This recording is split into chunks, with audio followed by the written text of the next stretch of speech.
Pronto, agora está lá gravando. Então, gente, a gente vê aí, perdão por não ter gravado antes, tá? Mas assim, ainda bem que está bem no iniciozinho. Então, a gente vê ali em tudo que a gente faz, em tudo que a gente vive, né? Que a matemática está presente e ela faz parte de se formar um cidadão. Então, aquela pessoa que consegue lidar com a matemática de uma forma satisfatória, ela é um cidadão que a gente pode dizer feliz, completo, ele não vai ser passado para trás, não vai ser desrespeitado, não vão tentar engabelar ele num troco, né? Então, isso faz parte da cidadania. Então, olha só, vou voltar aí para ficar gravado para vocês essa frase. Como é feita a contagem das hortaliças? A gente conta em par de 5. Há muito tempo que a gente conta em par de 5. A gente conta 20 par de 5 é 100. Depois de par de 5 tem outra contagem? Não, só de par de 5. É como ele aprendeu. Ele aprendeu a fazer grupinhos de 5 e ele entendeu que depois que contar 20 par de 5, ele tem 100. E é isso que ele precisa, é isso que faz a vida dele ser o que é. E é o necessário para ele. Né?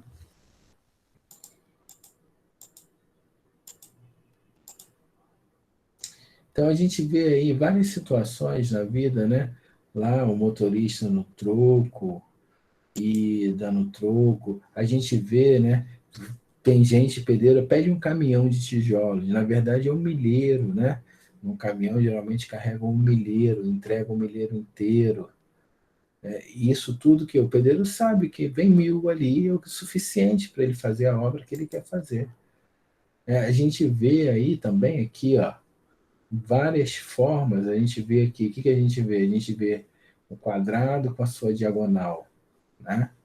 É uma construção simples de portões, ó, figuras geométricas. A gente vê presente na vida o tempo todo, né?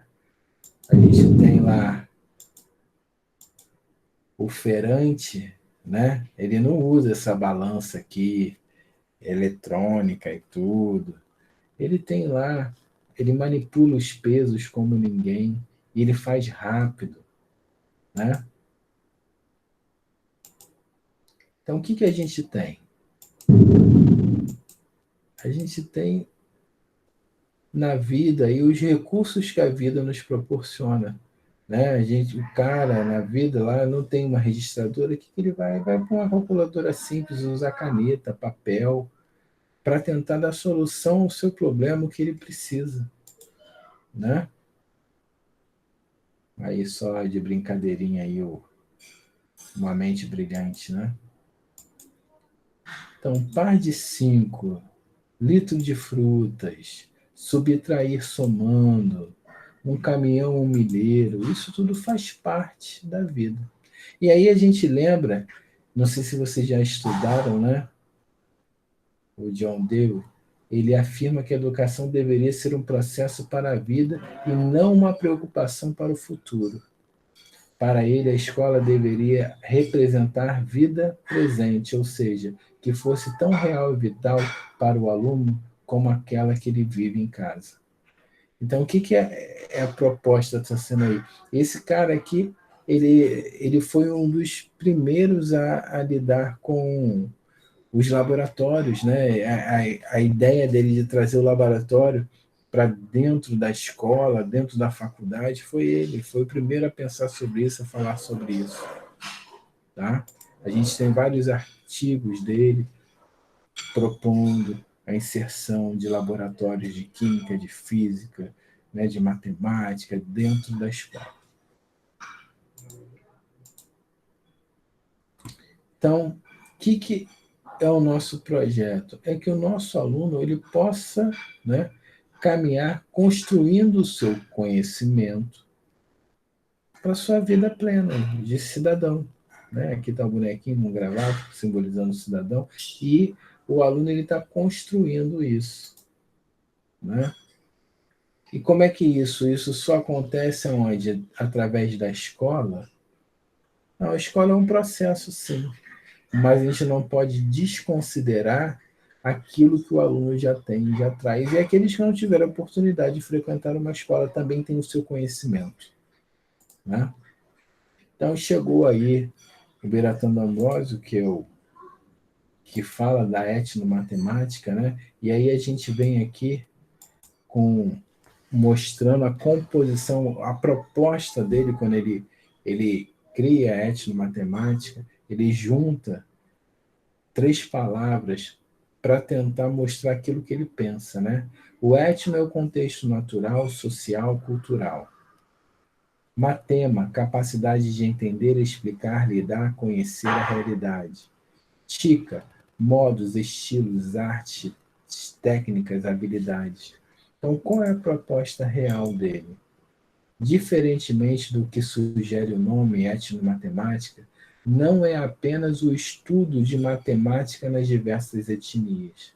Para compor a palavra, utilizei das raízes tica, matema e etno, para significar que há várias maneiras, técnicas, habilidades, tica, né? De explicar, de entender, de lidar e conviver matema com os distintos contextos naturais e socioeconômicos da realidade, etno. Então, ele traz uma matemática real para a vida, uma matemática que, através do meu conhecimento empírico, daquilo que eu vejo, eu consigo compor o meu conhecimento, né? Construir o meu conhecimento. Etnomatemática. Então, matemática está inclusa nisso, né? E quando ele fala de matemática, ele está dizendo que a disciplina de matemática é, na verdade, uma etnomatemática que se originou e se desenvolveu na Europa com contribuições indianas e islâmicas. O que ele está voltando aqui? Ele está voltando para o conceito da matemática. A matemática, assim, é uma construção humana, né? À medida que o homem foi tendo necessidades, ele foi construindo a matemática. E ele construiu no laboratório e disse: pronto, não. Ele viu lá que ele precisava contar, aí o princípio de contagem, lá colocando a pedrinha lá no pescocinho da ovelhinha, né? E a pedra usada é o nome que a gente usa até hoje. A gente fala cálculo, né? Pedra é cálculo. Quando a pessoa está com pedra no rim, a gente diz o quê? Cálculo renal, justamente porque pedra tem, né, no latim, cálculos. Então a gente vê aí que está presente. Foi lá da pedrinha, a origem da matemática é o processo de contagem. E aí surgem os números negativos com as temperaturas negativas que se precisavam medir. Então a gente vê aí que tudo foi se construindo. Foi um povo que construiu a matemática? Não, a gente teve contribuição árabe, da Mesopotâmia, da Babilônia, dos gregos, dos romanos, né? Da Europa posteriormente. Então a gente vê aí uma multidão de gente, de povos que foram um ajudando o outro para a gente ter o que a gente tem hoje, de tecnologia, né? A matemática fomenta toda a tecnologia que a gente tem. Então, ele fala que a disciplina matemática é, na verdade, uma etnomatemática, né? Porque é a junção de várias culturas, etnias, formas de pensar, de explicar, de realizar, né? Que se desenvolveu na Europa com contribuições indianas e islâmicas. Foi levada e imposta a todo mundo e hoje adquire um caráter de universalidade. A gente pode dizer hoje que a matemática é universal. Nós utilizamos o sistema decimal, o nome que a gente chama indo-arábicos, né? Que quem inventou foi lá na Índia, mas os árabes, eles fomentaram, eles mostraram ao mundo, né, o sistema indiano. Então a gente chama hoje o nosso sistema decimal de 0 até 9, né, que a gente consegue construir todos os algarismos, a gente chama de quê? Indo-arábico, né? O que mais? Objetivos da etnomatemática nos currículos escolares. Não rejeitar modelos matemáticos ligados à tradição e reconhecer como válidos todos os sistemas de explicação de conhecimento construídos pelos outros povos. Gente, cada um tem uma forma de fazer. E a gente não pode dizer, se não faz igual a gente, como nós aprendemos, não é o certo, né? Por exemplo, se você for no Japão, eles resolvem uma equação de segundo grau diferente do que nós fazemos aqui. Eles nem conhecem fórmula de Bhaskara. Eles nem utilizam isso lá. Então, é outro processo. Mas está errado? Não. Aquela cultura desenvolveu aquela forma. E está super correto, dá certo a forma que eles fazem. Né? A gente não pode dizer, se não cabe na nossa compreensão, é errado. Esse é o grande barato da vida, né? A gente perceber que a gente aprende mais do que a gente ensina. O que mais que a gente tem? Desmistificar a ideia do conhecimento matemático como final, permanente, absoluto, universal, acabado. Não, a matemática também está em evolução, né? Utilizar o pensamento matemático próprio do aluno para ensinar a matemática escolar, aguçando a sua criatividade e motivando. Isso é um ponto muito importante para a gente. Às vezes o aluno chega em sala de aula, ele sabe somar, mas não da forma que a gente aprende o algoritmo da soma que a gente ensina. Ele tem seu próprio, ele criou sua forma de fazer e não está errada, está certo. E a gente precisa respeitar isso no nosso aluno.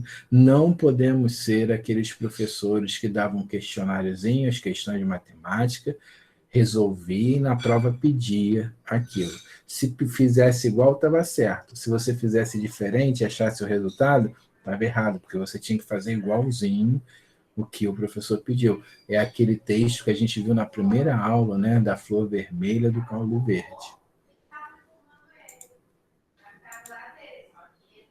Então, etnomatemática como disciplina vem de uma nova ideia da matemática, do seu uso e prática, da expropriação da ideia e sua formalização como matemática, né?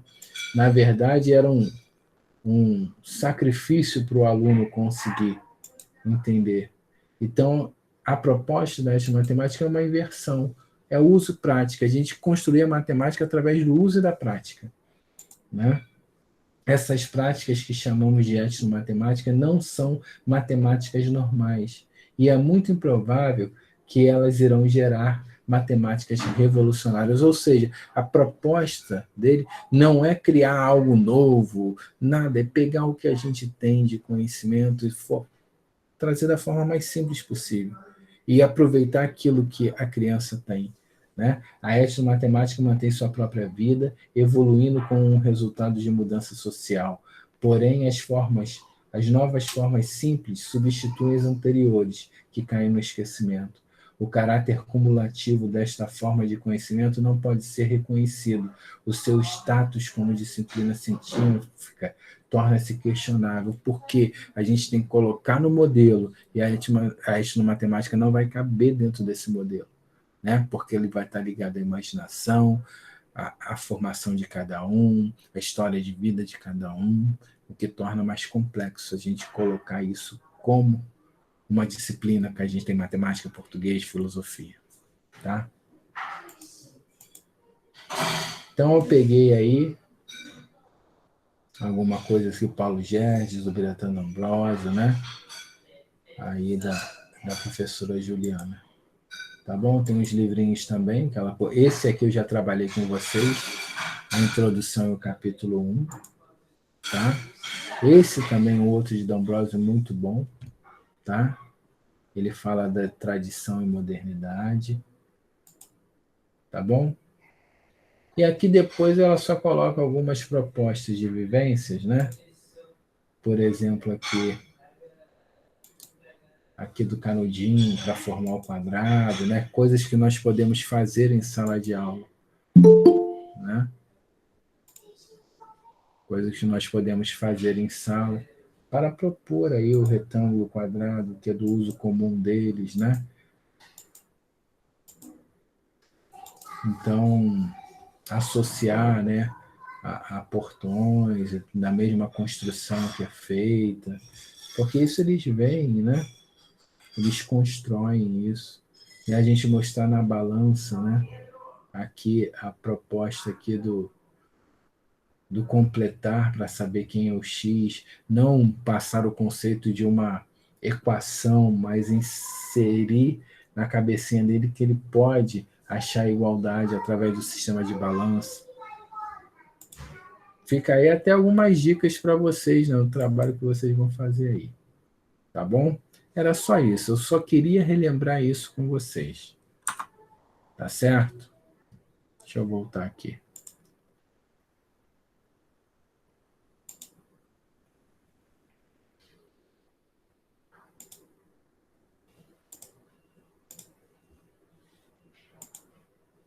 E aí, pessoal? Alguma pergunta sobre o que a gente falou? Estou aqui para responder perguntas para vocês, dúvidas. Só não pergunto se a prova vai ser difícil. Não vai, não. As provas não são. Tranquilo, professor. Tranquilo, Kelly? Nayara, tá tudo bem? Juliana? Natália? Tranquilo, professor. Então tá, então. Depois eu boto essa aula de hoje e o slide lá para vocês, tá? Lá no AVA. Fechou, professor. Tá tudo atualizado lá, tá? E eu mando notícias da prova para vocês. Façam um trabalho que eu pedi, tá? E eu coloco lá na segunda-feira. E deixa até, vai ser de segunda a quarta-feira a prova para vocês fazerem. Tá certo? Não esqueçam da API, que começa quarta-feira. Tá ouvindo? Sim, professor. Não esqueçam da API. Tá bonitinha, tá boa a beça de fazer, tá tranquila, não esqueçam, tá? Quero 100% do curso de pedagogia lá respondendo API, tá? Se não tiver mais nada, um beijo em todos vocês, fiquem com Deus. Semana que vem, segunda-feira, a gente se fala. Tchau, Tá tchau. bom, professor. Boa noite. Tchau, tchau. Valeu, Boa professor. noite, gente. Boa noite.